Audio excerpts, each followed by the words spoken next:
Amen, and good morning, and welcome to Metropolitan Community Church of Detroit. And we are continuing to celebrate our 48th church anniversary.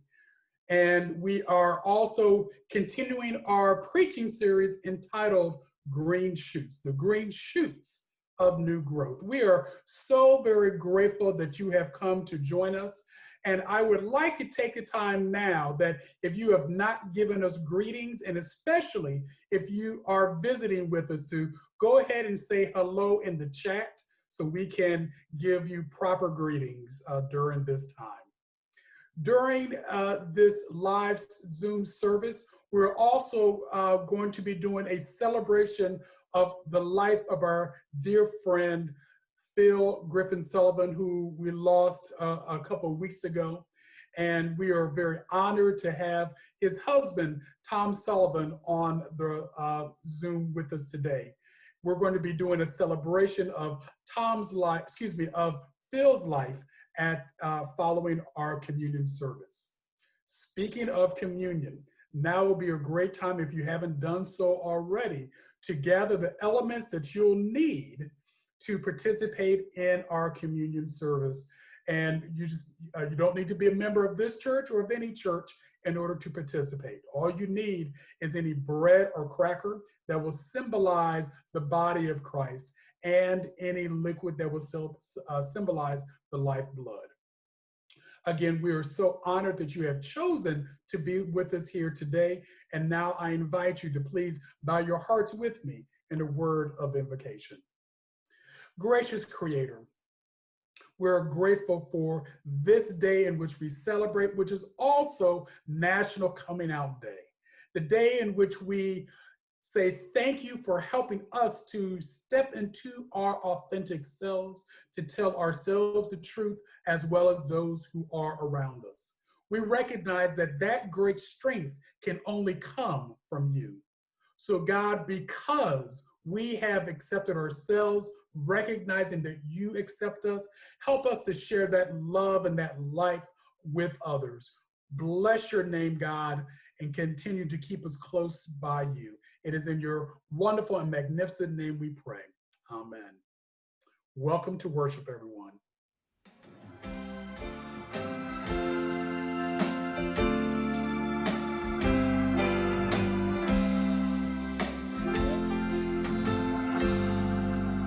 Blessed assurance, Jesus is mine. Oh, what a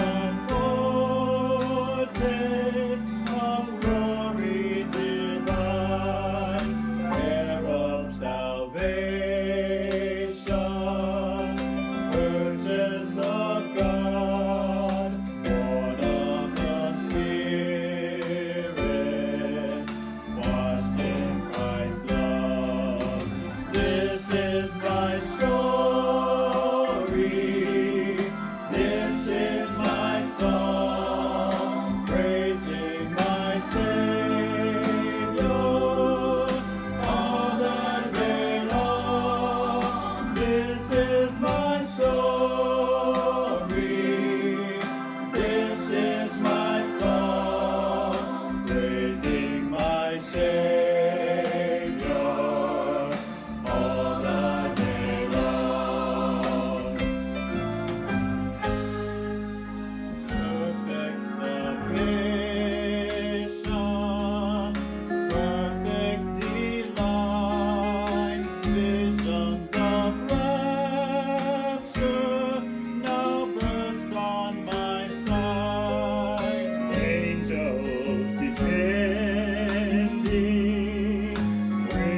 Our first scripture reading comes from the book of Isaiah, chapter 61, verses 8 through 11. For I love justice, says God. I hate robbery and wrongdoing. In my faithfulness, I will reward my people and make an everlasting covenant with them. Their descendants will be known among the nations, and their offspring among the peoples. All who see them will acknowledge that they are a people God has blessed. I delight greatly in the Lord. My soul rejoices in my God. For I have been clothed with the garments of salvation and arrayed in a robe of righteousness, as a bridegroom adorns his head like a priest, and as a bride adorns herself with jewels. For as the soil makes the sprout come up, and the garden causes seed to grow, so the sovereign God will make righteousness and praise spring up before all nations. Our second reading comes from the Gospel of Matthew, chapter 22, verses 1 through 10. Jesus spoke to them again in parables, saying, Heaven is like a ruler who prepared a wedding banquet. Servants were sent to those who had been invited to the banquet to tell them to come, but they refused to come. Then more servants were sent with this message. Tell those who have been invited that I have prepared my dinner. My oxen and fatted calf have been butchered, and everything is ready. Come to the wedding banquet. But they paid no attention and went off, one to his field, another to attend to business. Others seized the servants, mistreated them, and killed them. The ruler was enraged and sent the army and destroyed those murderers and burned their city. Then the ruler said to the servants, The wedding banquet is ready, but those I invited did not deserve to come. So go to the street corners and invite to the banquets anyone you find. So the servants went out to the streets and gathered all the people they could find, the bad as well as the good, and the wedding hall was filled with guests. May God add a blessing to the reading and hearing of these words.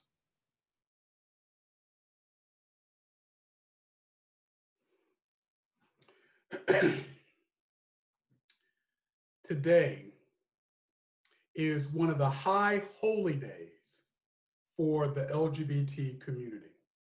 It is National Coming Out Day, the day of self-love and acceptance, the day we celebrate our authenticity and our integrity. So how long did it take you to finally get to the place of love and self-acceptance, regardless of how you identify? This is a chore for each and every one of us to get to a place of self-love and, love and self-acceptance. Or are you still waiting for that day to come? When you do, you will receive a bountiful harvest of blessing, a new life, sometimes a new family, and a new outlook on your life. When we say we are born again, it can reference to the time that we accepted Christ as God and entrusted our lives to Him. But it can also refer to a time that we learn to love and trust what God has created. Today, I want to talk to you about the bountiful harvest of new life. Would you bow with me? Christ, we say thank you for this day and the many people who have found the love and self-acceptance and to have come out of the closet, whether it is dealing with their sexual orientation or gender identity, are just simply walking away from an abusive relationship or a past that has no longer served them. God, we thank you for this new day of new beginnings, that we can have the sunlight shine upon our faces and feel the warmth of your presence. Thank you again for all who are here in worship. And I pray that you would embolden us to grow closer to you. Thank you for all the bountiful harvest that you have provided for us. And it's in your blessed name, Christ, we pray. Amen.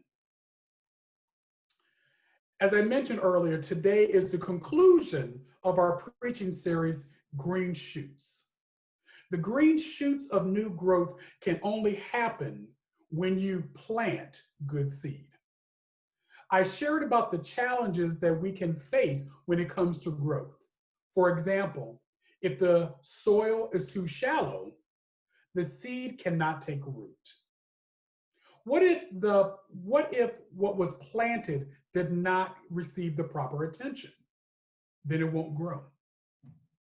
Timing is everything. If we wait too late and the season has passed, then we can miss out. The seed in our lives is symbolic of the good nature within us, or possibly a dream that we have, or quite possibly the beginnings of our authentic lives.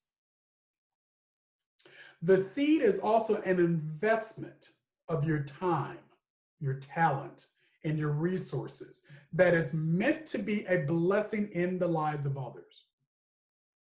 You are that seed that God created to grow into a full plant or a beautiful broad tree that bears fruit that is bountiful and more than enough to share with others.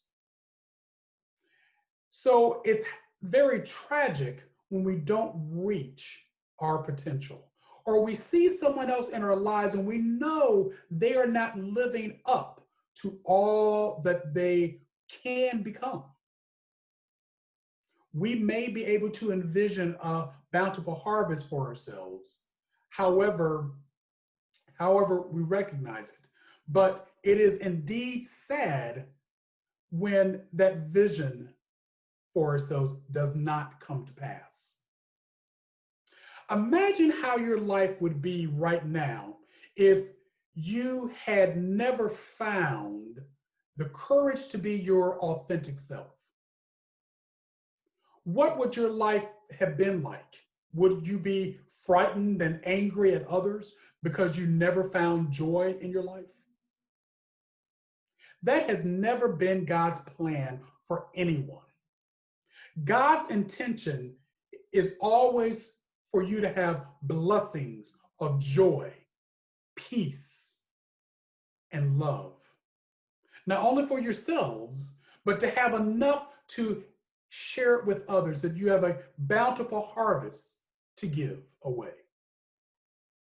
The prophet Isaiah tells us this morning, "For I love justice, says God. I hate robbery and wrongdoing. In my faithfulness, I will reward my people. For as the soil makes the sprout come up, and a garden causes the seed to grow, so the sovereign God will make righteousness and praise spring up before all nations." In other words, we cannot get to where we're going by living a life full of cheating, cutting corners, lying, simply doing wrong because we've neglected God. God will allow those who have a heart for righteousness and thanksgiving to spring up strong. Those are the ones who will enjoy and share their bountiful harvest with others that they receive from God. Today's gospel reading speaks to this juxtaposition of good versus poor priorities. The passage tells us that God has put a good spread on the table of welcome that is meant for you. And God wants you to enjoy everything that is on this table. This is another way of saying that God has blessings and joy and peace and love, all the things that you desire in this life. They are meant for you. Now, some will preach that these particular bountiful blessings will come to you in the form of getting the job that you always wanted, or finding the love that you have been desiring, or becoming incredibly wealthy. And God very well may provide you with all of your heart's desires. But scripture tells us that there is one thing that God wants you to have above all else. And that is to love the Lord your God with all your heart, with all of your soul, and with all of your mind. This is the first and greatest commandment.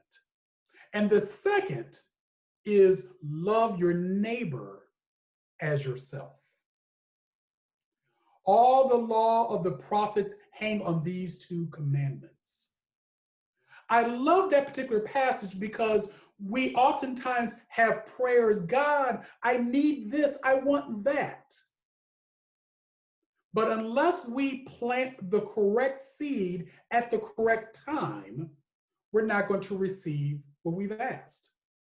And God is saying, recognize me, trust in me, believe in me despite your circumstances. If indeed that you love me with all your heart, your soul, and your mind, do this first. And then you will have enough not only for yourself, but also to share with your neighbor. Jesus taught this lesson to the religious teachers of his day.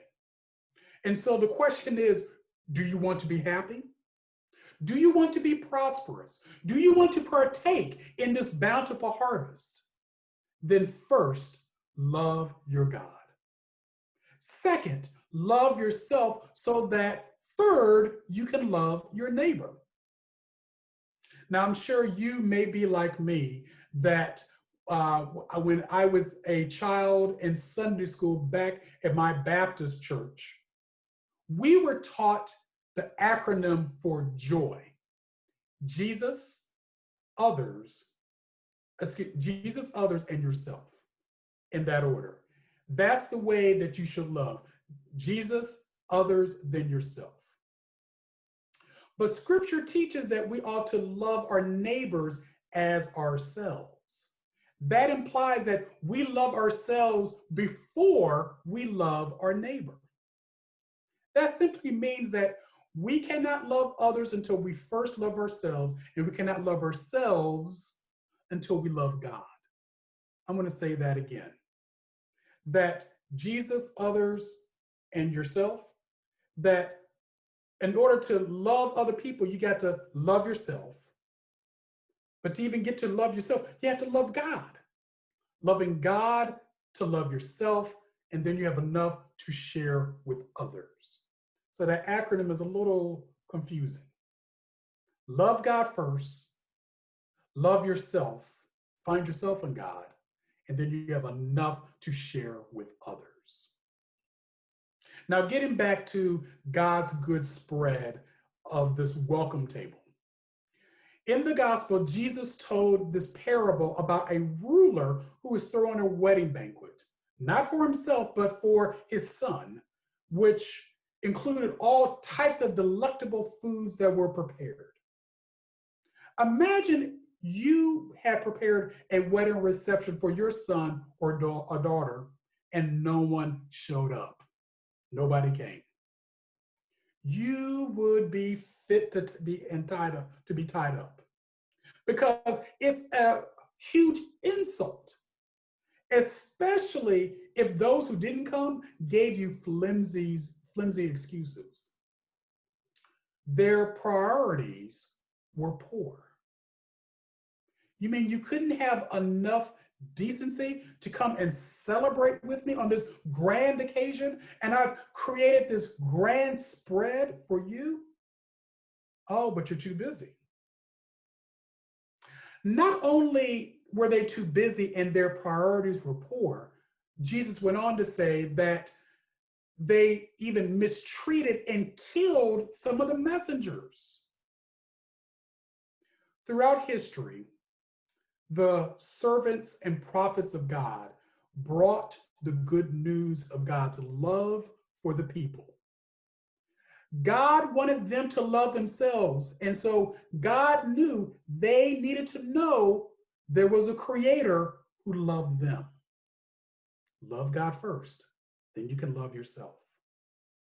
But their priorities were so off, they rejected these messengers and these prophets. Jesus told this particular parable as a way of convicting his listeners, especially the religious leaders who had messed up priorities, and they would eventually reject and kill Jesus. This parable ends with the ruler inviting the uninvited. In other words, the undesirables, the forgotten, the least of these, to the wedding banquet instead. The moral of the story is that those who thought they had a heart for God, they thought they loved God, they did not. And those who did not have a heart for God ended up receiving the bountiful harvest prepared for others. There's a lot of good church-going Christians who say they have a heart for God, but they have no love or acceptance for their neighbors because they have no love nor acceptance for themselves, because they really have no love or acceptance for God. How can you say you love God who you have not seen and then curse your brother and your sister who you have seen? You can't say that you love God and still have hatred in your heart for those who are around you. The two simply are not matching up. These individuals accept a God, small case g, of their own making. A God, small case g, who shares their same prejudice towards others. A God, small case g, who doesn't expect them to grow nor improve themselves. A God, small case g, who is completely fine if they ignore their devotion or their prayer or expanding their knowledge of who God is anyway. What an insult it is to be in a relationship with somebody who never takes the time to find out what he or she wants or even likes. Now that is what you call poor priorities. Now, compare those individuals, those church-going Christians, with the young transgender girl without a home because her family threw her out on the street. Where is her blessing, her joy, her peace, her love? Well, she found a blessing from no longer living a lie. She has found joy from being her authentic self. She has found peace because she now tells the truth about who she is, and she has found love among her new family of choice. Those who are meant to receive the bountiful harvest are left without. And those who were forgotten, they received more than enough, not only for themselves, but to share it with other people. This is the principle in which Jesus is teaching us. And we at MCC Detroit, we are at a place of transforming ourselves to be people who have lost our fears and that we have embraced our authentic selves. Realistically speaking, we know there are many of a transgender youth in this community who is still struggling, who is still trying to find a home and shelter for themselves, who's trying to find enough food for nourishment. They're trying to find the love that was robbed of them when their family turned their backs. We at MCC Detroit, we want to be a place where we are going out and finding who are the least of these among us.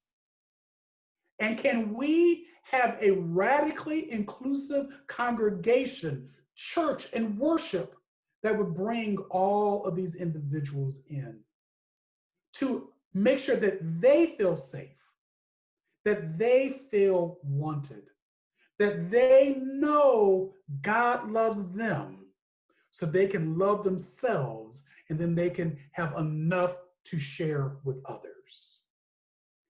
That is what the bountiful harvest looks like. And that is our goal at MCC Detroit. So we do this by taking our relationship with God seriously.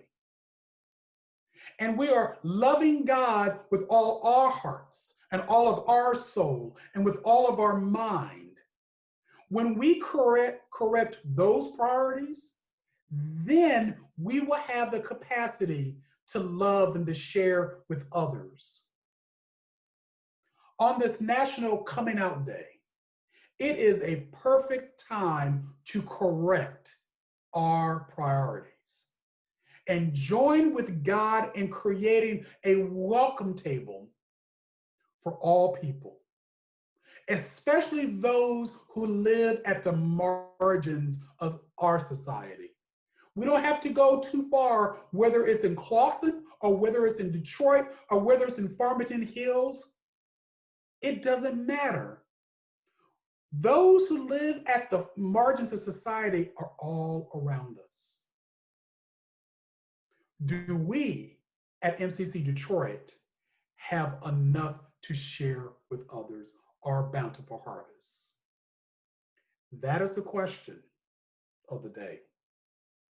And my hope and my prayer is that each and every one of us individually and then collectively can get our priorities correct. That we have allowed God to nurture the seed that has been planted in us, to allow it to grow, and to have a bountiful harvest, not only that we can benefit from, but we can share with others. It's in Jesus' name I pray. Amen. At MCC Detroit, we believe in the power of prayer, combined with trust and faith in our God. Each week, our deacons, ministers, and the prayer team lift these prayers to God on your behalf, and we ask you to join us in prayer for those on our prayer list. If you would like us to partner with you in prayer, you may submit your prayer to the church on our website at www.mccdetroit.org. You can also find us on Facebook. I ask now that you go with us in prayer to our living and loving God. Gracious and eternal God, we thank you, praise you, and we magnify you for your goodness. We lift up your children today and we ask you to touch, heal, and deliver as only you can. Meet the needs of those who are without, those who are lonely, those who are longing, those who are in search. God, meet that need. Heal and deliver. Those who are suffering physically, we ask you to send your blessing of healing. Those who are suffering emotionally, financially, those who are stressed and in turmoil because of this dreaded pandemic, we ask you to send peace, love, and joy, that those seeds of faith planted in their heart might grow to a beautiful, beautiful outpouring of love and praise to you. And we thank you and we claim it done right now in your beloved name. Amen. I ask you now to join me in our Creator's prayer. Our Creator, who we are a part of, hallowed be your name. Your dominion come, your will be done on earth as it is in heaven. Give us this day our daily bread, and forgive us our debts as we forgive our debtors. And lead us not into temptation, but deliver us from evil. For yours is the dominion, and yours is the power, and yours is the glory forever and ever. Amen.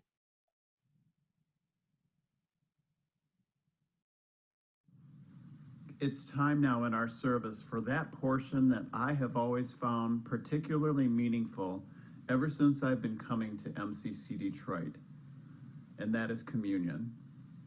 At MCC Detroit, we believe in an open communion table. You do not have to be a member of this church, of any church. In fact, you don't have to have any particular religious affiliation to come to this table and celebrate communion with us. However, there may be some things that we hold within our hearts that we might think keep us from being worthy of celebrating this meal. Go to God now, the God of your understanding, and release those things to God.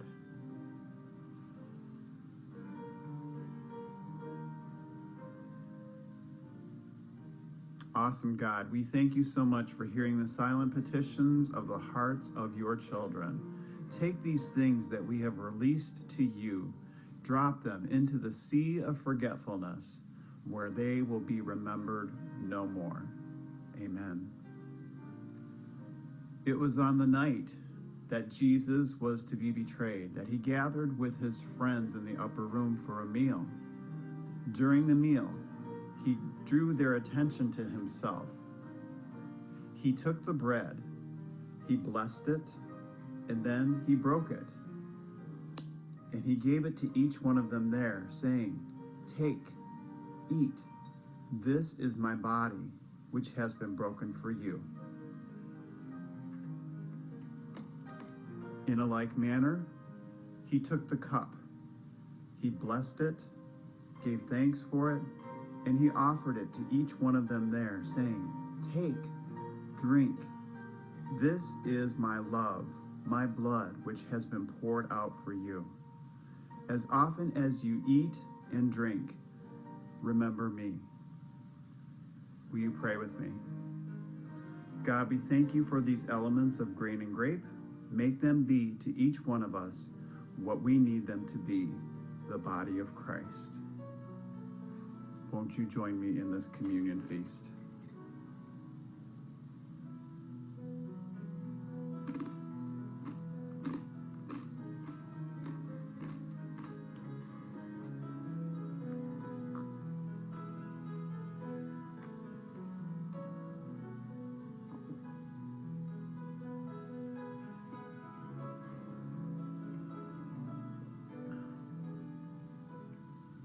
Please pray with me. Thank you, God, for this meal. As it passes through us, let us have it be to each one of us what we need it to be. We thank you for this time, this intimate gathering with you. In Jesus' name, amen.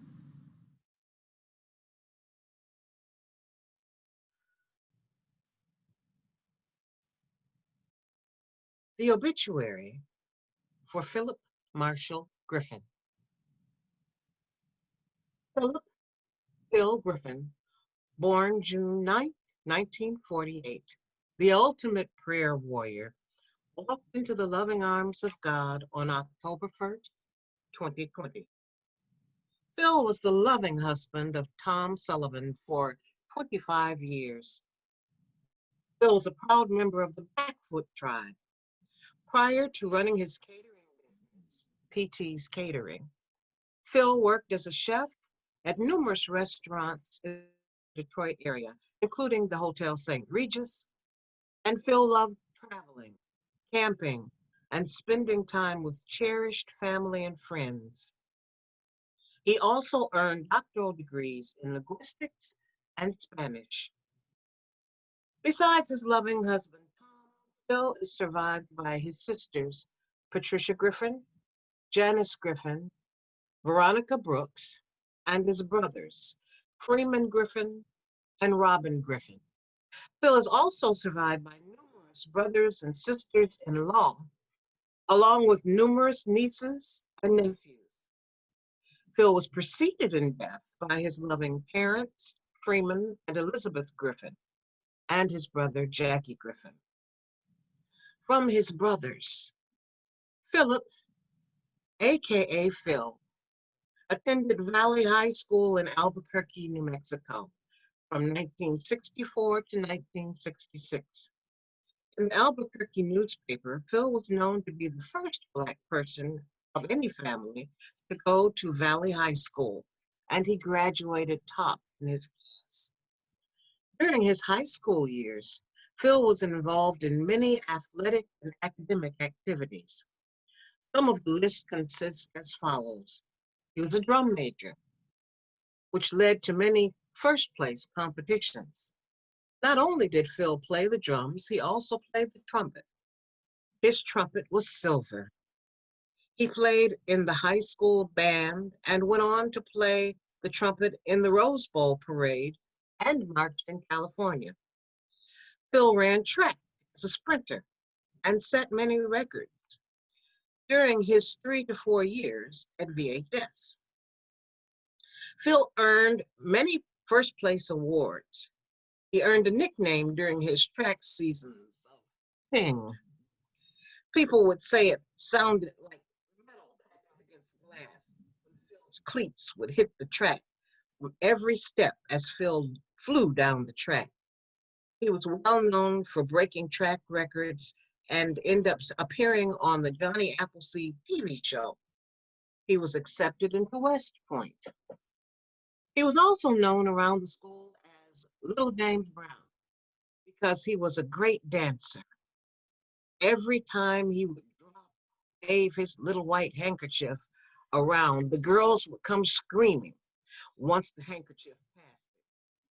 Later, Phil landed on a dance show with Dick Clark, which later became American Bandstand.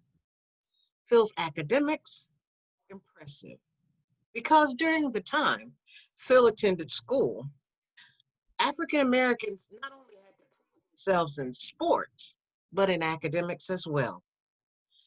Phil excelled highly in both areas. Phil was vice president in one class, a treasurer and scholars mate in the chess club, and voted most likely to succeed. Throughout his educational career, he became Dr. Philip Marshall Griffin, holding doctoral degrees in Spanish, linguistics, business administration, and culinary arts. From his sister, 2 words: be awesome.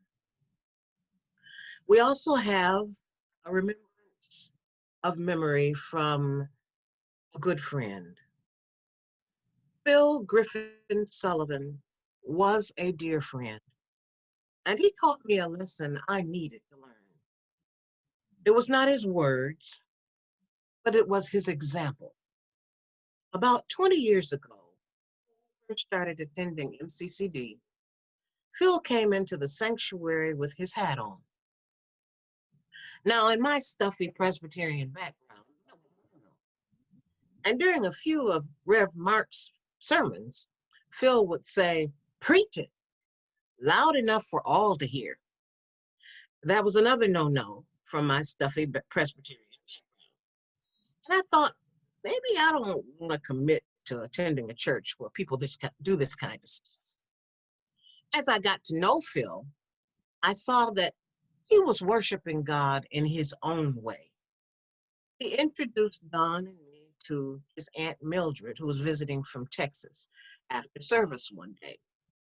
A petite senior citizen dressed very formally, including white gloves. She was so charming, I liked her instantly. As I got to know Phil during the coffee time after church, I could see his humor and his strong faith.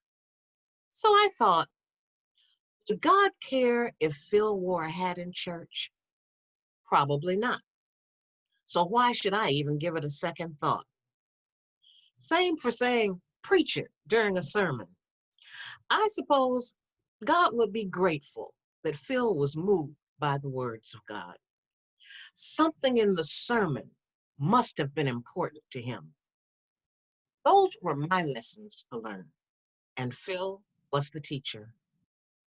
There is no right or wrong way to dress to worship God, and there's no rule that someone should not speak out when moved by the message.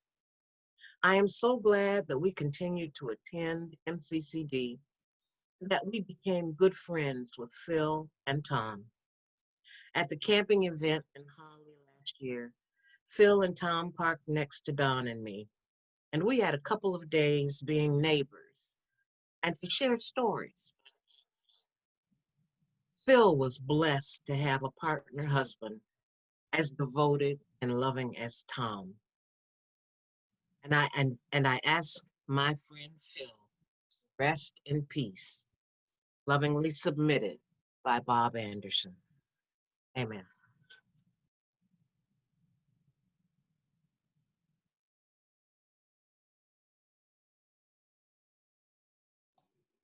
I want to say thank you so very much for your tribute, Bob, and I recognize there are others who I'm sure has tributes as well and memories of Phil.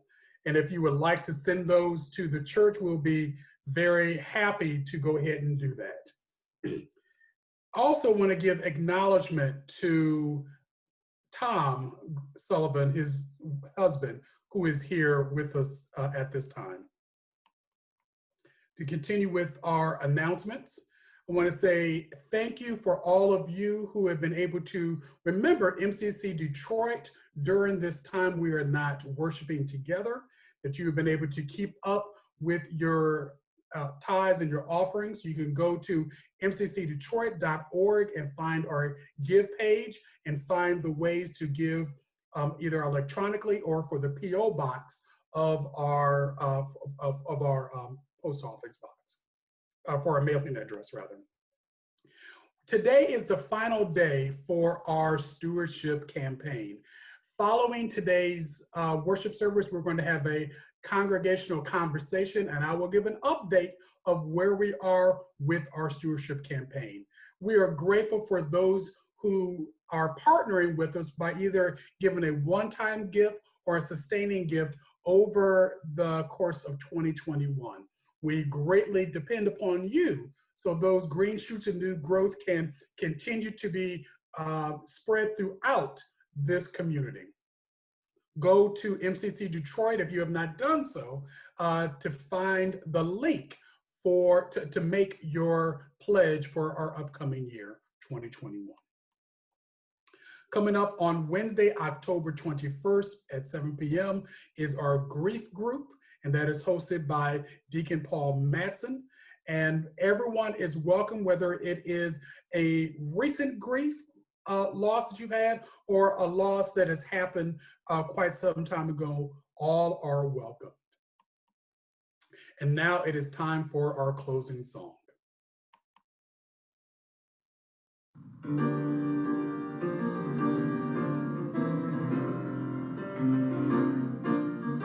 Bind us together, God, bind us together.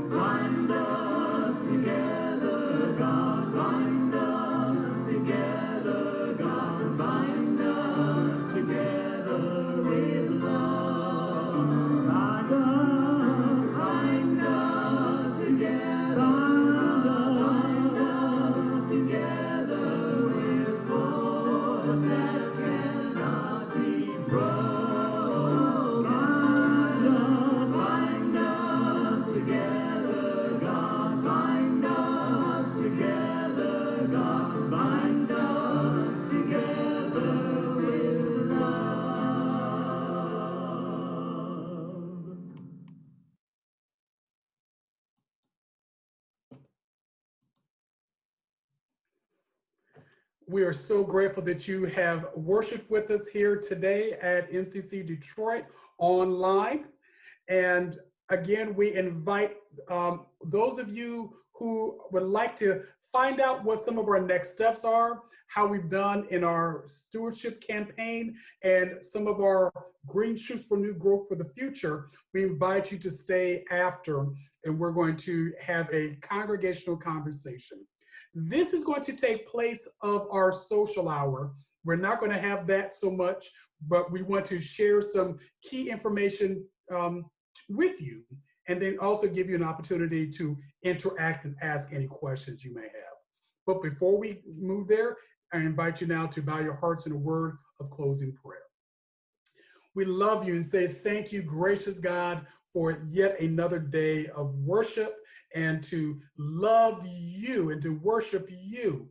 And thank you again for the bountiful harvest and the wonderful welcome table that you have spread before us.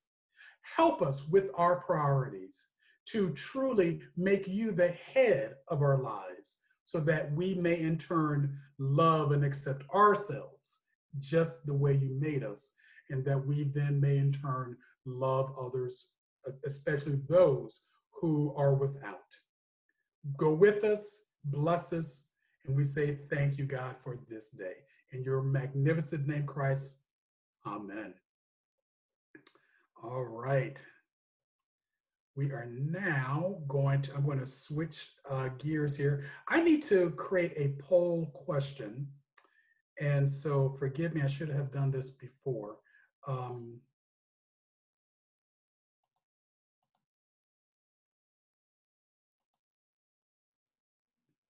And it is not letting me, so that is okay. That is okay. I'm not going to take the time to do that, but I am going to take the time to start our new PowerPoint.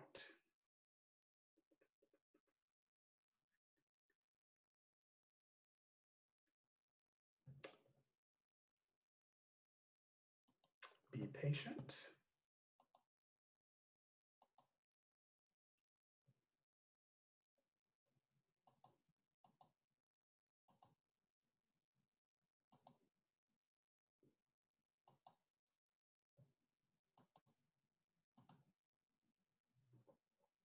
All right.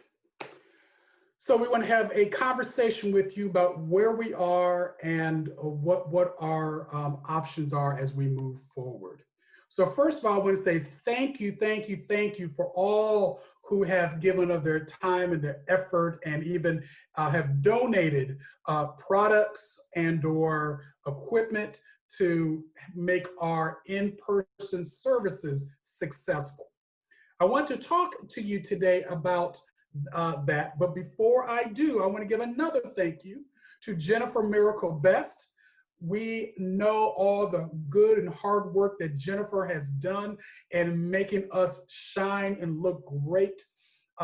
We have said this before about we want to strive to be a flagship congregation within the MCC churches, and I believe through Jennifer's help, we have accomplished that, particularly with our outside of the box preaching series that we had that was global, and it looked great, and people really are saying, wow, what is happening at MCC Detroit? So I want to say thank you to Jennifer. Jennifer is going to be leaving her position at the end of this year. And so I said to her, I knew we were on borrowed time having you with us, because her skill set and her talent is so great and grand that I know she can do and should be doing a lot more than what she's doing for us with the church. So Jennifer is going to continue to follow her passion and her goal. And again, we're going to bless her at the end of this year. And so she'll be with us throughout the holiday season. So that means we're going to be then looking for a new office administrator and pastoral assistant. So go ahead and give your shout outs of gratitude to Jennifer in the chat, if you will. And again, we're so grateful for you, Jennifer, and your love for this community. So as of Friday, October 9th, we have had 30 people who have pledged $81,564. Our goal for this year has been $130,000. We brought that down because normally when we were meeting together and we were at our height, we were pulling close to 145,000, but the board of directors wanted to scale that back a year ago, and we kept it that same goal, which we matched last year, or got close to it, and we thought this would be a really good place for us to get to. We recognize that not worshiping in person together has, we have taken a hit as a result. Because it's one thing when you come to church and you can actually have the actual paper pledge card in hand to fill out your pledge, and you get something as a result, a little token of gratitude from us. But we haven't been able to do that, and I really believe not only us as MCC Detroit, but a lot of churches are in the same circumstance. I'm not going to stress over this. So if we reach 100, great, amen. If we don't, I'm not going to stress, and I'm going to tell you why. Is because we recognize God is doing a new thing. Our heart's desire, as I said in today's message, is to do outreach and to be a radically inclusive congregation, more so than we ever have before. And that also means making sure that we're not solely a LGBTQ congregation. That's not really expanding our outreach. That's still saying, if you're in that club, you are welcome. We will want to make sure that all people, no matter how they identify, are welcome. But we also recognize, as I mentioned in the message, there are people on the margins of society who also need that helping hand. And so through our benevolence fund and some other things that we want to do this outreach. So I want to give a moment, take a moment rather, to tell you how we plan to use the money. So obviously the big chunk of what we raise from you and through your contributions go to the rent for our space in Clawson, salary of the pastor and the staff members, and that includes our office administrator and our music minister. And then we have obviously monthly expenses and fees. What are those expenses and fees? You will find that out at our budget forum in November. It'll be the second Sunday in November.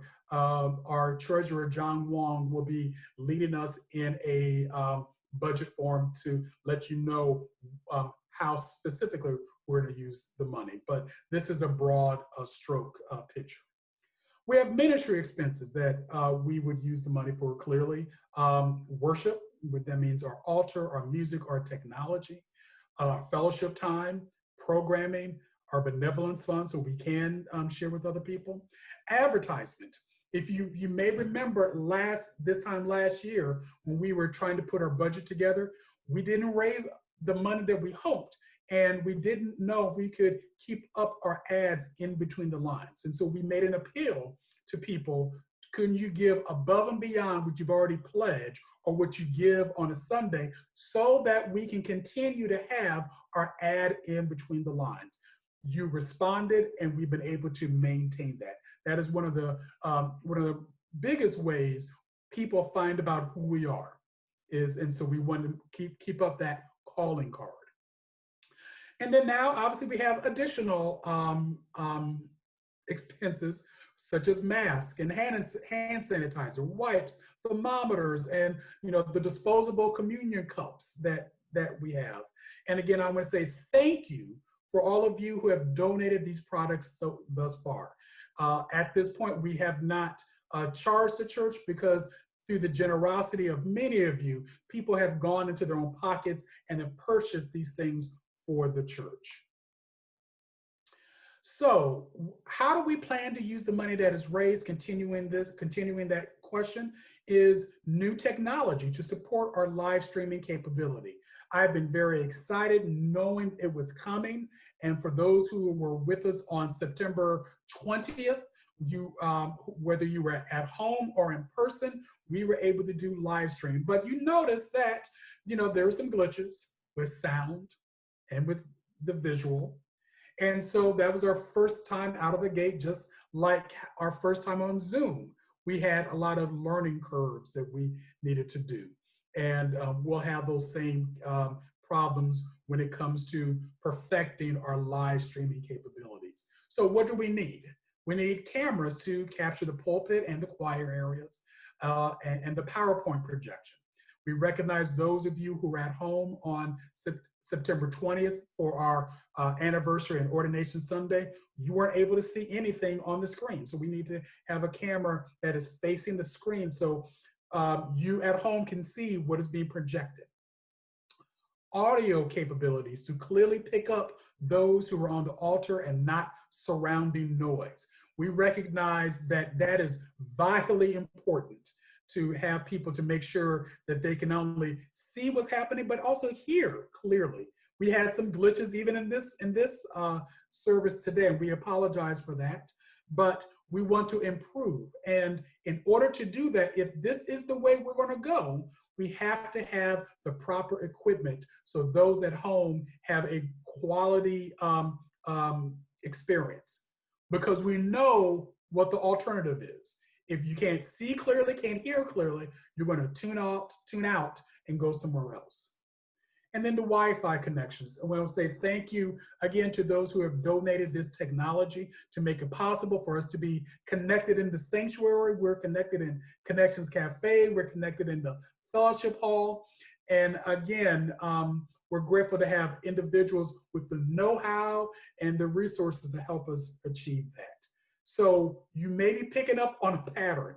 We have needs, and right now, certain people have been helping us with those needs, and that is great. But I said this in last Sunday's sermon. The church is made up more than just us four and no more. The church is a family. We are a kinship. And while I am wholeheartedly grateful for those individuals who have the means to help us meet those shortfalls, if we are a community, if we are a family, the entire community and entire family should contribute to help us meet these goals. I recognize that when you are not sitting in a pew and here comes the offering plate, when that's not happening, remembering your church financially is hard to do. And that the next thing you know, it's the middle of the week and you forgot to send in your contribution, either electronically or mailing it in. It's like, oh, I'll catch it next week. And then next week come again, then you forgot. Then next week comes again and you forgot. Because of that, we're falling further and further behind. And thus we then need to rely upon the few four or more, and I'm exaggerating that number, of course, to help us make those shortfalls. So this is my way of saying that if you intend to give to the church, please do so. Please do so through your weekly giving, but more so, do so with your pledge for 2021. That is the only way we know if you hear us and if you're with us. Because if we don't, it's hard to see who's with us or not.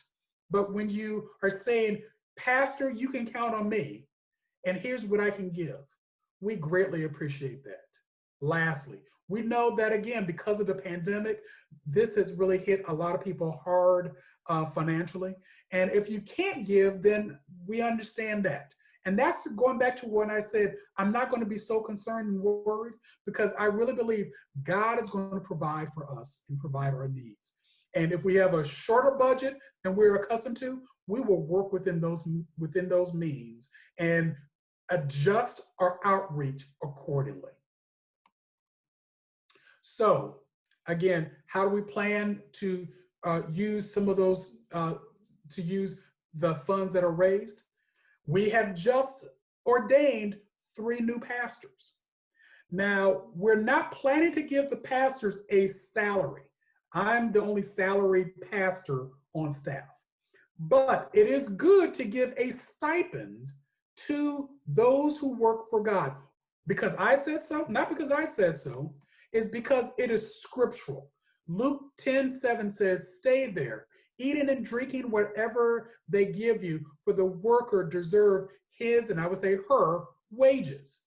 This was Christ's words to those who were going out, the disciples who were going out to stay in homes, that those who are benefiting from the ministry that you are providing, they should be the ones to help care for your needs.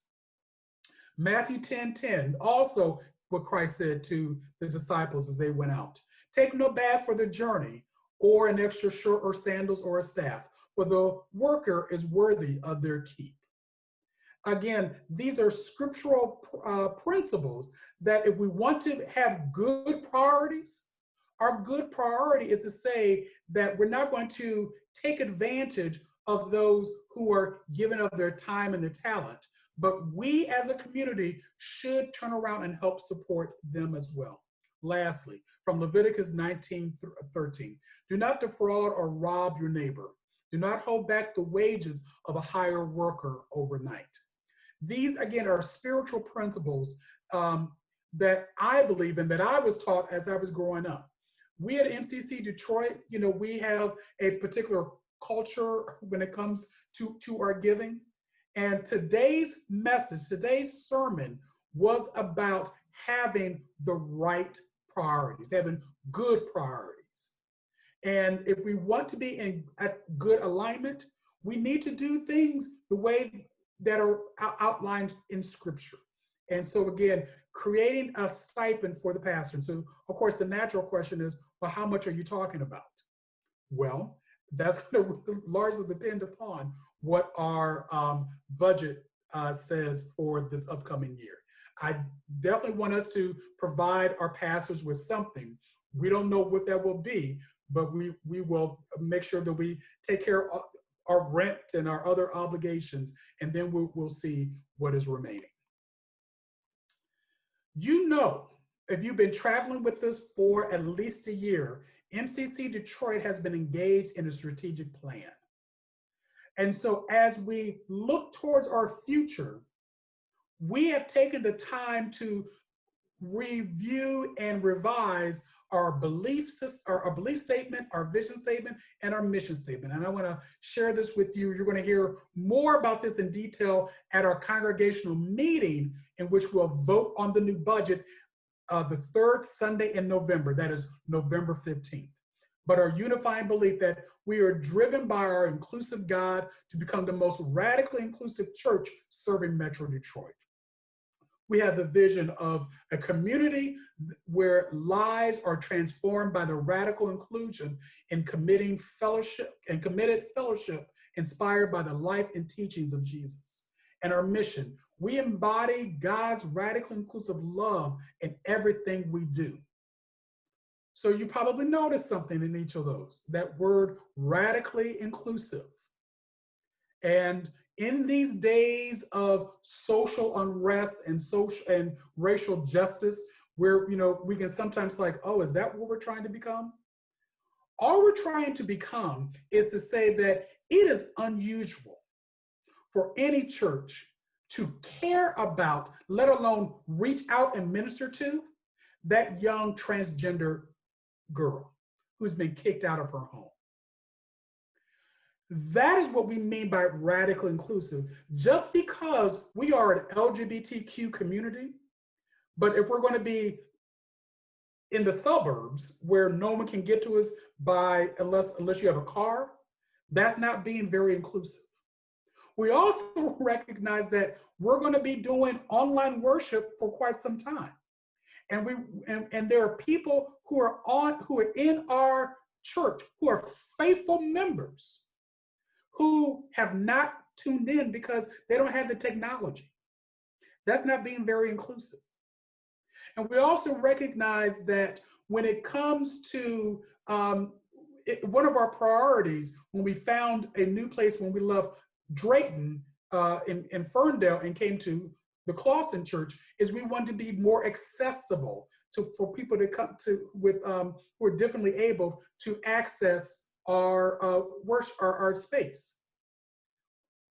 Are those who are differently able, can they hear clearly? Can they see clearly what we are presenting? And if they can't, we're not being really inclusive. So this whole concept of radical inclusion, all it means is that it is when a church community welcomes all people. We say we welcome all people, but not all behaviors. But we need to make sure that, again, we are reaching out to those. We know we have a unique calling, especially to the LGBTQ community. But we don't want to be exclusive, but inclusive. So as we talk about being radically inclusive, we have taken the time to answer these 12 steps to radical inclusion.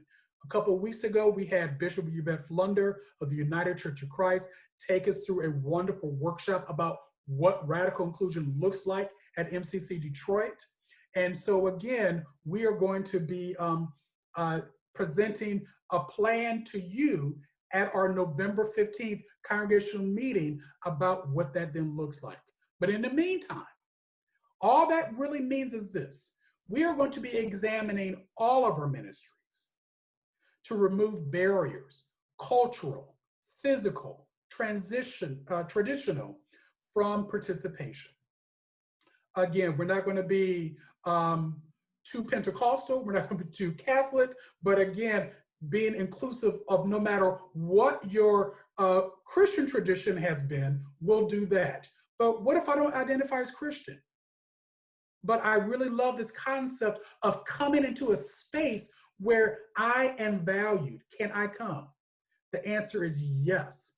How then do we do that? How then do we welcome others who don't identify as Christian? Again, that's also part of the radical inclusion plan. And this includes reformatting our leadership structure from a hierarchical model, meaning the pastors at the top, followed by the deacons, followed by the board, and so forth, to a more shared or collective model.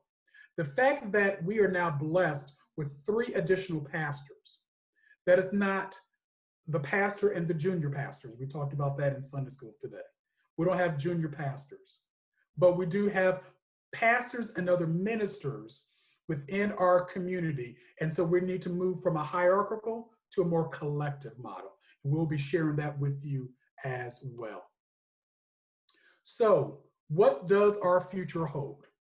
Keep in mind that we have 1 year left on our lease within Clawson. Clawson United Methodist Church has been a godsend to us. When we didn't have a home, and remember, as we were looking at different places and we told them who we were, a lot of people said, oh, absolutely not. You will not share our space. And so we, first of all, had to find a place that would accept us. The second, we needed to find a place that met all of our needs in terms of space and room to grow. Clawson United Methodist is that place for us. And we are so very grateful. But we are asking ourselves, is the Clawson community the community that we want to do outreach to or have as our base? And many of you already know what you're thinking. How is it that we can get back to that 696 corridor with of Clawson, excuse me, of Ferndale and Royal Oak. Well, Full Circle Properties, remember the senior housing project? That is still in the picture. And so actually I have a meeting with them tomorrow because a property in Ferndale has popped up and they have actually reached out to Full Circle. And Full Circle contacted me and said, you know, is this a possibility? Are you still with us? And it's like, well, we're still in Clawson, so yes, we want to discover what this new property is. So all I will ask, rather than get into the particulars, is pray for the meeting. Pray that it goes well. I know you want more details. I'm not going to give it to you now, but just pray for the meeting tomorrow at 2 p.m.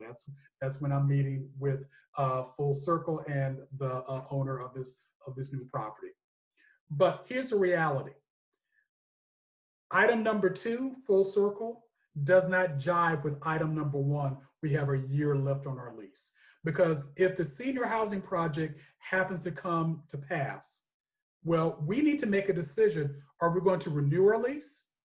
Are we going to try to find somewhere else? Are we going to rent? Or do we want our own space to own?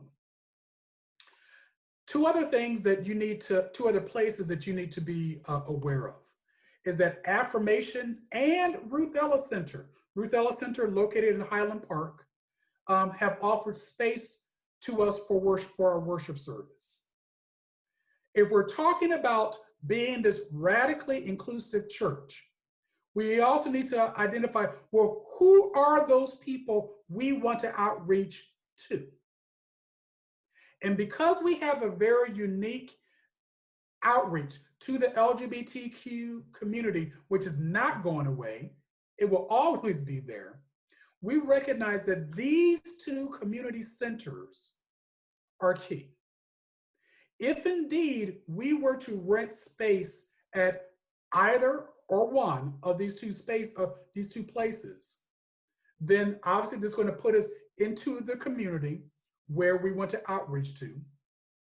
And is it possible, that's a question, is it possible to have multiple worship services on a Sunday or on different days? Basically, what this slide is telling us collectively as MCC Detroit, we have to think outside the box. We need to know, first of all, what is our budget for 2021? What is it that we can do? We need to answer the question about where is it that we want to go and who do we want to minister to? Because that's going to help us determine which direction. Because let's say there's a great big building in Troy, but is that the community that we want to minister at? And is that where God is leading us? Well, if God gives us the building, then amen, yes.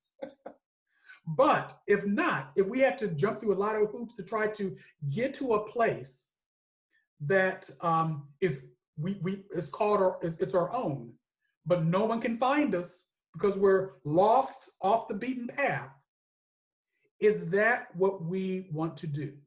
And I would say in our 48 years of existence, quite possibly for one location, which I'm not going to mention, you all know which location I'm talking about. Generally, MCC Detroit has always been in a place where people can find us. People know how they can get to us. And thus, we are the community church that's going to drive where we're going to be. Going back to this thing of Affirmations and Ruth Ellis. Well, we recognize that there's no office space in addition at these 2 locations. So that means if we're going to have services there, we have to think outside the box. We have to think of things differently. That doesn't mean this is the plan. I'm not presenting to you the plan. I'm just presenting to you the various options and possibilities for us to pray about. We have a year. Remember, we've been at this place before. We had a year to find our new place. And staying at Clawson could be a part of that as well. But again, we want and need to hear from you. Keep these things in mind. I'm almost done. Then we'll open it up for questions and comments. Michigan law now states, it's changed with the Supreme Court. This is new. It now states that indoor gatherings are allowed up to 25 people per 1,000 square feet with their masks on. This is basically saying, according to Michigan law, we don't need to limit the number to 50, but we can, with social distancing, we can probably pretty much get like 50 people within the sanctuary. We could go back to worshiping in the church. Is that what we want to do? We have the capability to live stream our services. We need to improve it, but we do have the capability. And medical experts state a third wave of the virus is coming. Keep all of these things in mind because we have a couple of weeks to figure out what it is that we're going to do. So this was where, and your pastor's trying to do too much, and I apologize. What I should have done well before this point in the service was I was going to have a poll question for you to respond to. And I tried to do it and it's not letting me. I think I needed to establish the poll before I began the webinar, so I apologize. But here are some choices that I want you to respond to. First, would you support, and actually I'm gonna highlight that word support. It's one thing to say, yeah, I would love to see this, but would you support it? Would you put your time and your effort and your money to do this? That's what I'm asking for. Would you support option A, returning to the sanctuary for in-person worship with live streaming? Recognizing that not everyone's gonna come back to the church, but we want to make sure that our services are live streamed. Would you support that? Second option, how about if you come to the building to view a recorded service followed by fellowship time? And what this means is we don't have to be in the sanctuary, but one of the things that we know we do well, we can record our services well when we put them up on YouTube.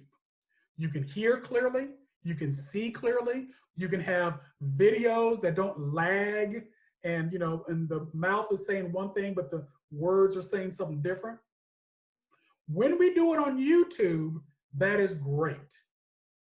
Maybe this is option B. What you are really missing is fellowship. And so what we can do as an option is continue to do our recorded services, but come to the building and watch the service together. We can do it in the fellowship hall. We could possibly do it in Connections Cafe. We could possibly do it in the chapel. And then not afterwards, and while we're doing that, we can provide coffee and other donuts, scones, or whatever it is while you are watching. Thank you to our tech team. We have a two-way camera, if you will. And so we can then have a fellowship time with people who are in the building and still connect with people at home because they could see us and we could see them. So let me explain that one more time. That was a lot. Item B is to say that we would continue to do YouTube worship. And if we did that, we wouldn't need live streaming. But the key thing is people who want to come together for fellowship, you can come for fellowship. Let's watch the service together and have a great time of fellowship afterwards. Or C, you're like, yeah, I'm still not ready to do any type of in-person service. I don't care what you offer. I want to only do YouTube or Zoom worship services. So hopefully those three options for right now make sense, because this is going to help us determine what we do in terms of money. If you are really interested in A, because you want to be back in the church, you want to have live music, you want to have that type of connection with other people, then we have to invest the money in the equipment to do live stream. Maybe you don't really care so much about that. You want to be with other people. And great, we can save a whole lot of money and just do our YouTube services and come together for fellowship. Or because again, we're still not out of the woods, and many churches are at sea. They're not offering in-person worship because again, until there's a vaccine or until things really change, that's where they are. So we are taking a risk. Anytime you are with other people, you take a risk. So let me do this because I screwed this up in terms of the poll. Will you now in your chat and put into the chat A, B, or C, what you would support? If there are more than one person at your household, go ahead and put the letter with the comma and then the other letter beside that. This will help us as a church determine what do you want. Now, for those who are not worshiping with us today, who are not a part of this meeting, we're going to give the opportunity beyond today for the members and friends of MCC Detroit to vote their option. But this will help us determine, do we need to spend a lot of money for live streaming equipment? Do we just need to be safe when we come together for fellowship? Or do we just simply need to continue to do online worship? A, B, or C.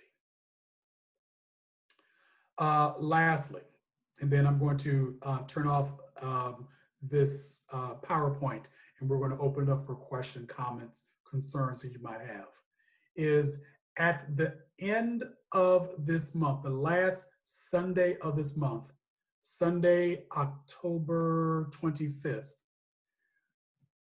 if you have a strong opinion about where we go in terms of our location, or this whole concept of including other people and this radical inclusion, you are going to be invited on Sunday, October 25th from 3 to 5 to have your voice heard. We're going to talk about these options here, A, B, or C. We're going to talk about those and really help determine where we are as a congregation. By that time, we're going to know how much money we have to work with. And if we have to really scale back what we do, or whether we have enough resources to continue to do all that we can envision for ourselves, to be that radically inclusive congregation. So one more time, if you have not voted yet, everyone who is in your household, you get a vote. You want item A to return to the sanctuary, and we'll have live streaming. Item B, come to the building for a recorded service and we'll have fellowship time, and that means we won't do live streaming. Or item C, you just, you're not comfortable with that, and you just want to do online worship only. All options are good. I don't want to make this decision by myself, us four and no more. We don't want to have that. This is a time we need to hear from you. So again, please take the time to do that in the chat. If you are having difficulty finding the chat, don't sweat it. Look in the newsletter for this upcoming Wednesday, and you'll see how you can vote for these three options. We'll give that opportunity to everybody.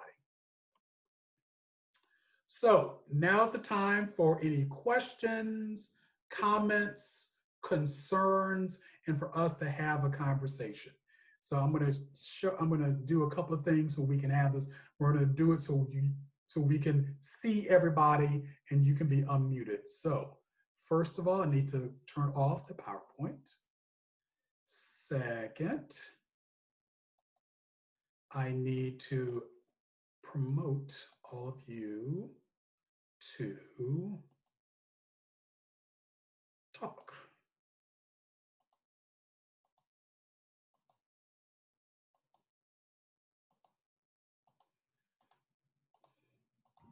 Rev Roland, I think that you can just allow people to unmute themselves. There's a setting on participants that says allow participants to unmute themselves. That way they can unmute themselves when they're ready. I got it.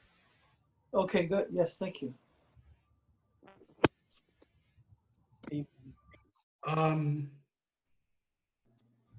I can do it if you want me to. I just didn't. Yeah, go ahead and do it because I don't see it.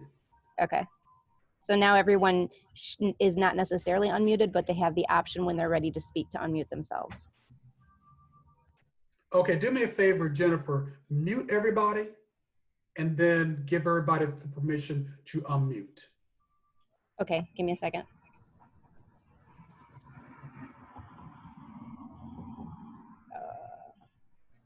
Okay, we should be all set now.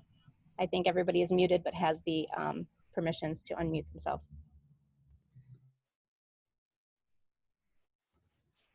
But now I can't hear you. You've been muted. Thank you. There you go. Right. So thank you for your patience in that presentation. But again, I want to now take the time to hear from you. What are your thoughts? And in order for me to, because I can't see you all, look where it says, there should be like 3 dots or something where you can either raise your hand or even a clap sign or something. So yeah, Ethan's not seeing the unmute button on his screen. So if you are not seeing an unmute button on your screen, if you raise your hand, we'll know that you want to speak and I can unmute you. So I see you, Darlene. I'm going to go ahead and unmute you now. Okay, you should be all set, Darlene. hey, Darlene. Okay, thanks, Jennifer. You're welcome. I like the options on the building, on the in-person, but the A, B, and C. Let me make it a little plainer. I also like affirmations and Ruth Ellis Center. The big problem with that is your pastors and other church staff won't have offices. All our staff and church folks have computer technology. That should not be an issue with affirmations and Ruth Ellis Center and whatnot. I prefer affirmations, to be honest. But for the now, since there's no vaccine and yada, yada, yada, C is perfect for me. Lynn has her own discussion. I'm gonna let her go there because I don't want to influence what she feels and whatnot. So, Lynn, yeah. Well, I just posted that as far as the getting together A, B, or C. Yeah. And I saw others in their comments say, I like the idea of C, Yeah. but with regular, but not like every week, Yeah. getting together for fellowship. So B, but I don't know how frequent B would occur. Yeah. So Yeah. if it was And occasionally. that's thinking outside the box. In fact, Yeah. I'm seeing some of the chats and a lot of people are expressing that as well. It's like, it's like, well, can we have a fellowship time sometime? Yeah. On a Friday night or a Sunday afternoon? So like, Right. Yeah. Okay. thank you. Carmen Garcia, can you unmute yourself? Yes, thank you. I just have a question that really would need to be addressed by the board and people who are up close and really understand our bylaws and our SOPs. Having worked from home for so many months, I think we can all agree that having the technology, we don't necessarily need an office space. However, I'm curious about what the bylaws say about treasurer information, and does that have to be in a central location? Because way back, it was that you couldn't have it at someone's home. So it's just something I'd like to flag for people. Thank you. That's wonderful. Thank you. That's a great point. Let's go with Val Barrow. Go ahead and unmute yourself. Can you hear me now? Yes. Okay, wonderful. Thank you very much.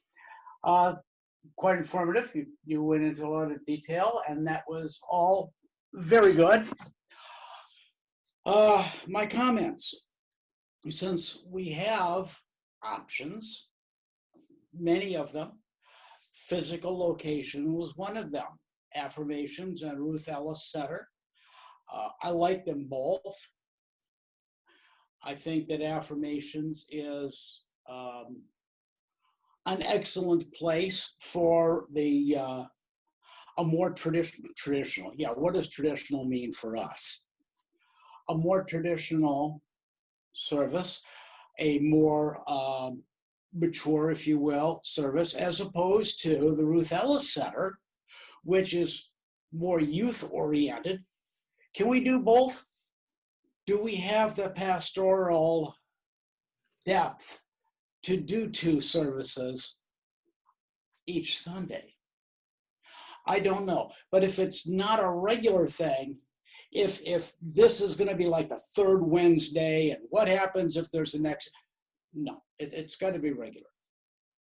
You got to be able to come. Very good point. Very good point. And how I respond to that, Val, and for everyone who has that same question, this requires us thinking outside the box. Yes. And it's a wonderful thing that we now have 4 pastors. So one person doesn't have to be in one place at the same time. So yes. all right. Go ahead, Val. There's more, but wait, there's more. I've got Ginsu knives for sale. Thank you very much for all the hard work you've done, Jennifer. You'll leave big shoes to fill. I don't, I personally don't know anybody that could do that work. God bless you in your future. I want to be the first to say that. But that means we're going to need an AV person that's got some amount of depth and power to be able to fill these shoes and take us into the future. I don't know who that would be. The A, B, and C. Each of these comes with their own limitations in terms of money and staffing and time, and they are not necessarily mutually exclusive. We can crawl, walk, and run in our way into the future. We can do the online exclusive that does not seem to take a great deal of money. We can move from that to an occasional personal meeting. We will require a space for that. That space can be Affirmations, it can be Ruth Ellis Center. I don't know what a day use cost would be, but I imagine that would be lower cost than maintaining a building space. And then eventually, when we are safe and when we have developed enough money to be able to do this. As far as office space goes,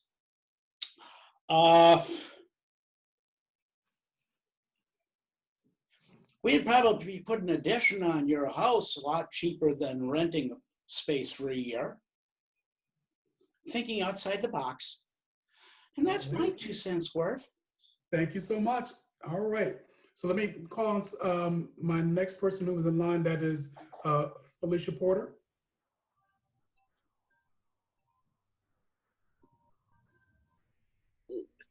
Okay. I like option C, but if we could, because the Affirmation and the Ruth Ellis is available, could we have like once a month fellowship at one of those places?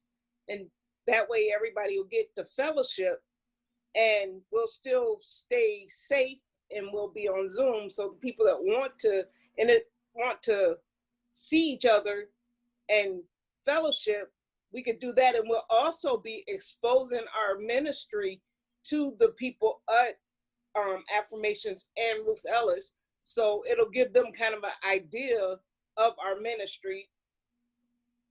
So I love that. That's a really good way of thinking outside the box. And as many of you have said already in the chat, wanting to have more opportunities for in-person fellowship.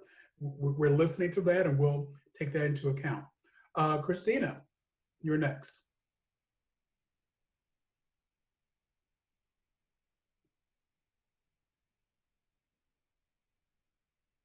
And Christina, you might be muted still. Okay. My question is, I know where Ruth Ellis Center is. I've been by it, but I'm not familiar with the inside. Are we talking about their new building that's going up, or the one they already have for our service? Excellent question. Not the new building that is being constructed with Full Circle Properties. If many of you have ever been to their address at 77 Victor Street, they have purchased a brand new building across the street. It's called 95 Victor Street. And it's all on one level. They have a huge space, because they had obviously a lot of issues with accessibility, especially for those young people who were not able to climb the steps. And they were considering putting in a lift. And so now, for the same money they would have spent on the lift, they purchased the building across the street. Oh, nice. So if you ever get the opportunity to drive by 95 Victor Street, and maybe I'll put that into the chat as well. That is where it is. Cool. John Delaby, anything else, Christina? No, I'm good. Thanks. Thank you. John Delabicchio. Good afternoon, Pastor and everybody. So all three ideas I like. I think, we've kind of almost done some of those already to some limited capacity with some of our outside worship. I'm kind of still leaning towards C from a medical perspective. Just be mindful, today is the 7-month anniversary of the pandemic. Yeah. March 11th to October 11th, we have some more therapeutics, some vaccine research in place, but as of right now, we still don't have a vaccine and we don't have a cure, regardless of what others may say in the public sphere. So I think we still need to be careful. My friend Michael, 6 of his coworkers just tested positive this week. And one of those individuals was worshiping in church regularly. And thinks he got it there because his friend also got it. And the one person lost their sense of smell and taste. I don't think we're going to be in this position forever. I still think, that the pandemic is unfolding and maybe things will be better sooner than later. And I don't know how locked in we are into decisions. Do we need a decision for the next year now and the next He year? already said what I wanted to say. But, or if we're at a point where, I agree. I'm not sure when I agree. make a lot of these decisions.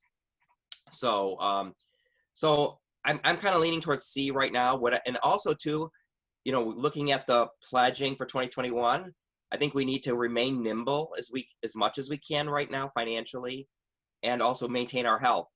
We've lost some cherished church members this year, not because of coronavirus, and it would be tragic if we had an outbreak or something like that. At this point, we've done so well up till now, and the numbers are going up in Michigan too. So, anyways. So I'm kind of leaning towards C. I talked to BC and Murph. They're also leaning towards C right now.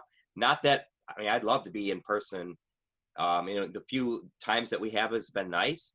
I think an occasional time, maybe around the holidays, to do something just to kind of let us keep our spirits. But for now, I think C's working, and that's my vote. Well, well spoken by the medical expert among us. I know we have other medical experts among us.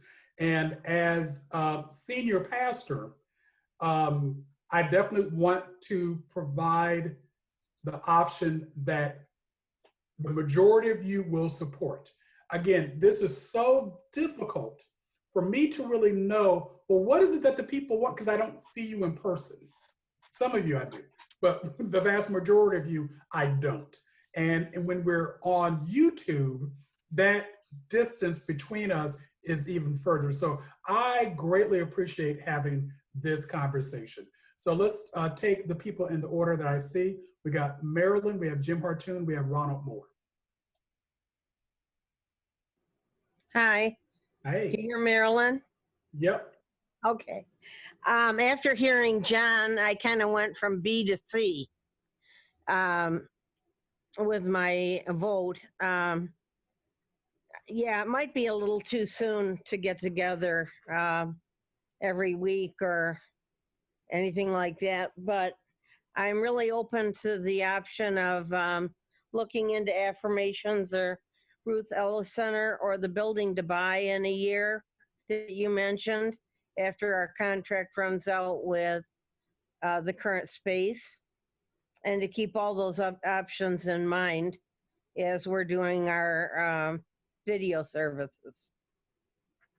So that's Marilyn, all. I appreciate, oh, go ahead, please. No, that's it. I just want to say I appreciate your comment because it bears worth repeating about timing. We're not talking about Ruth Ellis and affirmations like the rest of this year or even 2021 necessarily, and but we do have time, to do that. What we are talking about in terms of timing is yes, around this live streaming, being back in the building, coming into the building just for fellowship, or not doing it at all. So thank you for that, because that really is a good for us to kind of keep in mind. What is it that we're talking about, and what is the timing of this all? Jim and Joe. Thank you.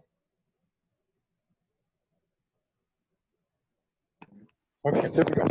Hi, everybody. Happy Coming Out Day. Yes. A few things to say. I think speaking for myself and leaning towards C right now, because we're still very, up and down. We try to go out once in a couple weeks and it just doesn't feel right still. So I probably feel the same way going back to church, even though I miss everybody. As far as the building, I know you just stressed again, we're not in a hurry, but I just want to point out one thing on the contract, and I'm pretty sure I'm right on this. The contract was written locking us into 5 years of the cost. As far as leaving, I think we have an out there where we just have to give a notice of 60 or 90 days to get out, and we can leave with no breaking of the contract. So whether or not we do a new contract with Clausen and do the same thing, we don't lock ourselves in, is what I guess I'm trying to say on that one point. We're locking ourselves into the cost, but not to the time. And it's both ways. They have that option the same as we do. As far as the coronavirus, as far as people thinking, it might be getting a little bit better, a little bit worse, we had a former member, Dan Ziegler, who used to be a roommate of Mark Bidwell, who lost 3 siblings due to this. And all 3 of them lived, well, 2 of them lived in Clausen, 1 lived in Royal Oak, and they all died within 3 months. So this is very serious. And when you talk to somebody that actually lost 3 siblings, you realize how serious it is. I'm just looking at my things right here. And then as far as my thoughts, as far as where we go in the future, a lot of this came on, my mind is spinning right now. So I'm glad we've got enough time to, think this out. And I hope everybody does that. I hope everybody listens to each other. And I hope we really start praying on this, because we do have time on it. And there's one good thing is we have options and we have the time on our side. With that, that's it. Thank you. And I want to say something really personal before we move on to Ronald, is I miss connecting with Jim and Joe, because the only times I really get to connect with them is when we do Zoom. And we don't do Zoom a lot, often. But some of you guys, I see you, as I'm looking, many of you are the usual suspects. Like I see you at the fellowship time, and it's great seeing. I feel like I've connected with you. But Jim and Joe, I just want to say I miss you so much and love you immensely. So, Ronald. I miss you guys too. I miss everybody. Yeah. Yes, indeed. Ronald Moore. Yeah, I just want to say, not be honest, kind of forget the options, but I think online we need to continue that. We need to continue safety. But in terms of Ruth Ellis and affirmations, I just want to quote that famous, renowned philosopher Yogi Berra: "When you get to that fork in the road, take it." Okay. Very good. Thank you, Ronald.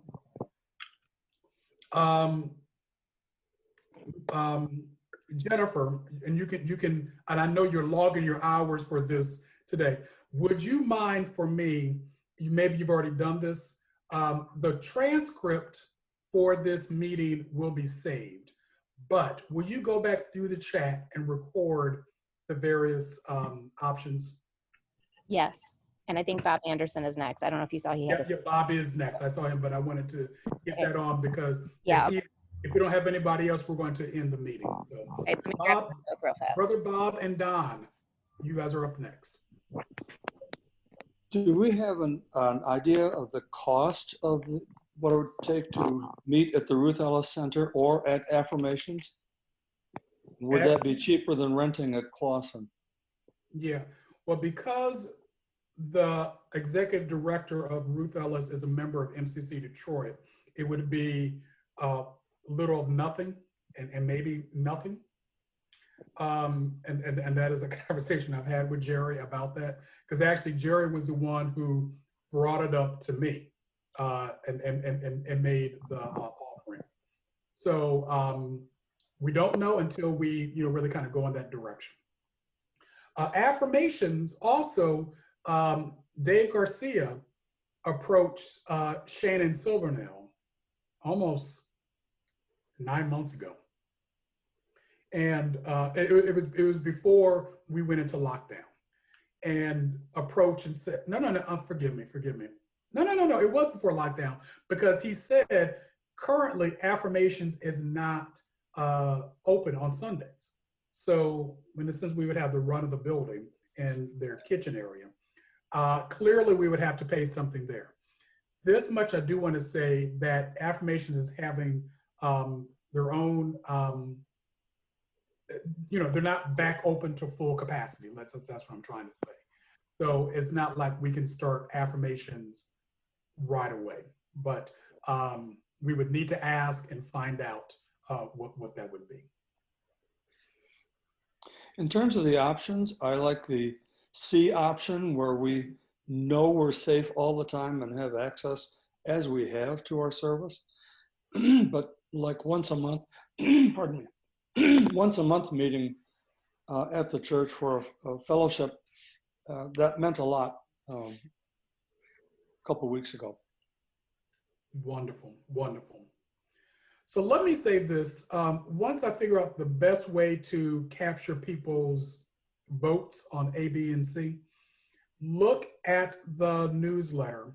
If you have friends who are not on today's call, let them know that they can go to the newsletter and find that, because the board of directors, we're going to be meeting this upcoming Saturday.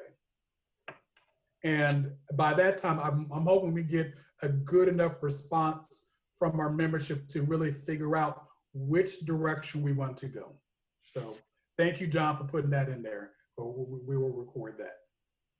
Anybody else? You can either raise your hand or unmute yourselves. I'm almost done counting these, so please don't end the meeting just yet. Give me one more minute. Yeah, okay. Dean Scott. You have to sit here.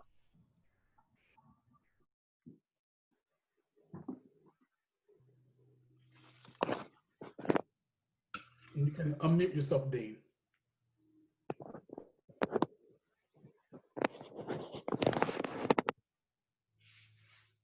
Thank you for sending the unmute, because I didn't have a control. I have friends that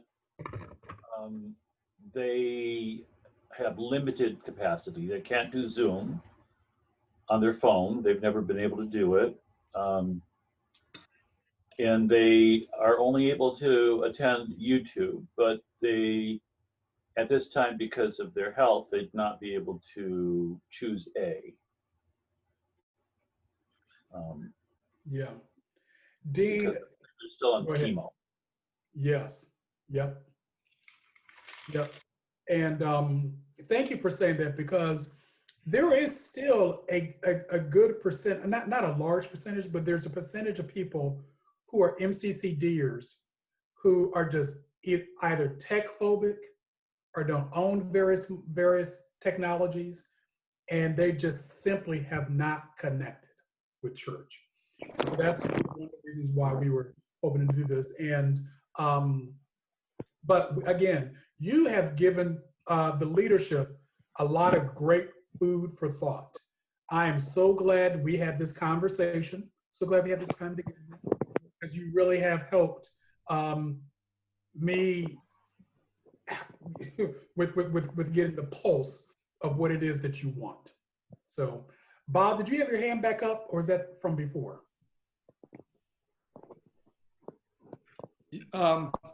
Yes, I had my hand up. Don has a question. What I would like to mention is that I think the Yogi Berra approach has got a lot of value to it, and that we should keep all our options open for as long as possible and see what kind of a reaction we get from each one, because it's impossible to forecast how these different options are going to go over. We've never been through anything like this before, and it's very different. And I think we would all like to go back to church and have a church service where we're all there and have a social hour afterwards and we're all there. But as John says, we're not out of this yet, and a serious health issue. And we don't want to contend with that. So if at all possible, keep these options open at least for another year until we see what's happening with this thing. Wonderful. Thank you so very much. Jennifer has our totals, but before we hear that, Bonnie and Robin, you have a question or a comment?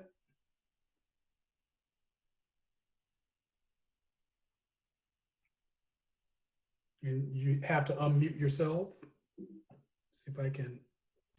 Sorry about There you that. go. Thank you, Reverend Roland. Yes.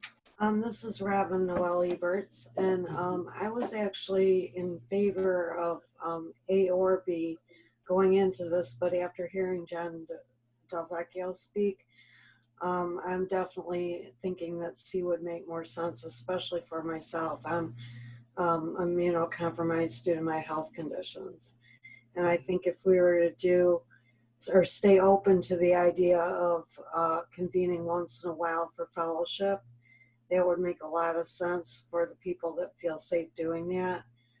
And I think in the meantime, it would make a lot more sense just to stay safe. And I think that we have quite an outreach already on YouTube and on Zoom. So I think that would probably make the most sense right now is to do C. All right. Thank you so very much. Yes, and Bonnie would like to say something as well. Yes, absolutely. Hi, Reverend Roland, everyone else.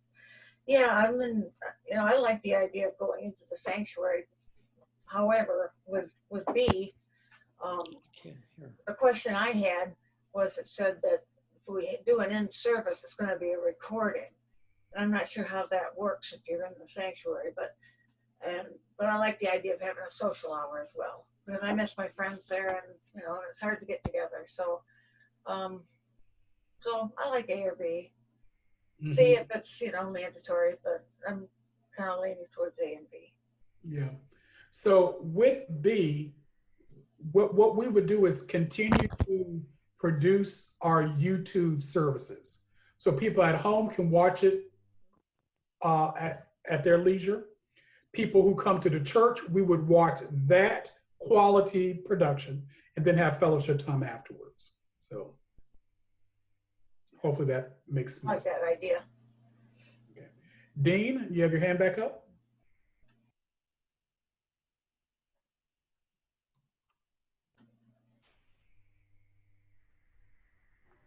Sorry, my control appeared. It wasn't there before.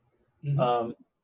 Yes, I hate to say this, but there's probably tons of people who have not seen the YouTube or the Zoom, and if they're not there in an in-person service, they don't give. It's not a problem with me, but I can understand that they view giving as a personal thing, an in-person thing. Yep. I know that, and we are feeling that right now. I know, and I'm sorry I can't give more. No, you're speaking the truth. You're speaking the truth. All right, Jennifer, what is our tallies? What are our tallies? Okay, so admittedly, this is a rough tally because one, I was going quickly, but also as I think Robin or Bonnie, I can't remember which one of you mentioned, some people have kind of changed their mind over the course of the conversation. So they put an initial response and then have switched. So, but based on what I saw in the chat, definitely C is the overwhelming majority. So with 21 votes there. And then B was with 15 votes, and then A was only 4 votes. Okay. So that's what I got. That helps us tremendously. One more time, would you go through those? Yes. So option C, which is to continue online only, was the most popular response with 21 votes, roughly. And then option B was the second option, which was the second most popular, which was 15 votes. And then option A had 4 votes. Okay. And perfect. It for the people who are kind of like confused about B, the idea with B was that the people who can't or are not willing or are not able to come to church will still get the quality of worship experience. That's why, like, I feel like it's confusing to people, like, why would we come to the church to watch the recording? But that's why, because the live stream is a lot, we have a lot to work out with the live streaming, and it's not as, we have not mastered that the way that we have in online worship. So the idea is that everyone gets a quality worship experience, whether they are at home or whether they come to the church to do it socially distanced. Thank you for saying that as well. Thank you, thank you. And thank you all for your time and your attention and your patience and your love for this community, because we're going to do some great things. This is just the beginning. So God, I say thank you for these, your saints, and their love for you and their love for one another. It is in your blessed name we pray. Amen. Have a wonderful Sunday.